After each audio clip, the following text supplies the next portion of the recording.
اصحاب امام، اصحاب امام۔ عزاداری ظالموں کی سپورٹ کا نام نہیں ہے، ظلم کی سپورٹ کا نام نہیں ہے۔ عزاداری ظلم کے قلعے کو کما کرنے کا نام ہے، گرانے کا نام ہے۔ اس لیے یاد رکھو، عزاداری کے نام پر کبھی بھی ظالموں کی سپورٹ مت کرو۔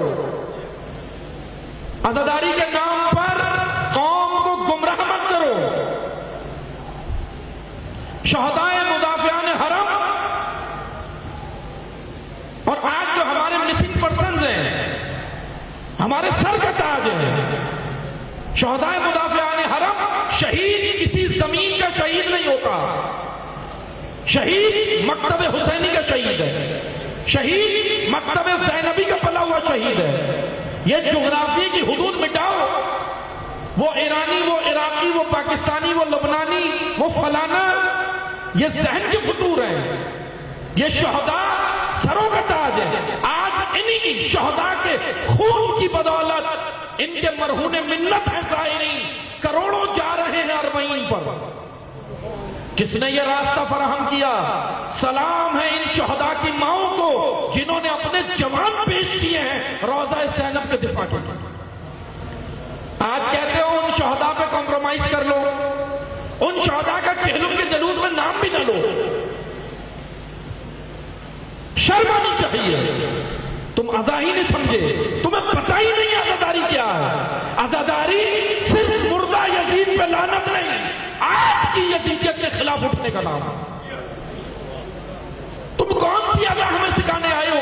خانقاہوں والی عزا، وہ عزاداری جس سے صرف اپنا آپ کو بنایا، اپنا بینک بیلنس بنایا، اپنی شخصیت بنائی؟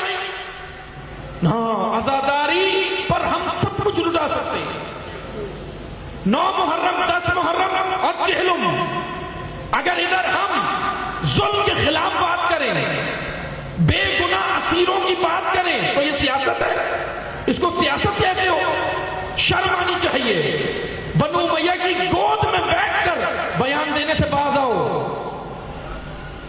الحمدللہ قوم باشعور ہے، قوم جانتی ہے کون عزا سے مخلص ہے اور کون عزاداری کے غدار ہے، جانتے ہیں۔ اس لیے وہ وقت دور نہیں کہ جب تمہارے چہروں سے نقاب اتاری جائے گی۔ شہداء کے بارے میں زبان کھولنے سے پہلے اپنا کردار پہچانو، خود کیا ہو۔ یہ شہداء ہمارے سروں کا تاج ہے۔ یہ شہید کسی زمین کا شہید نہیں ہے، یہ مکتب حسینی کربلا کا شہید ہے۔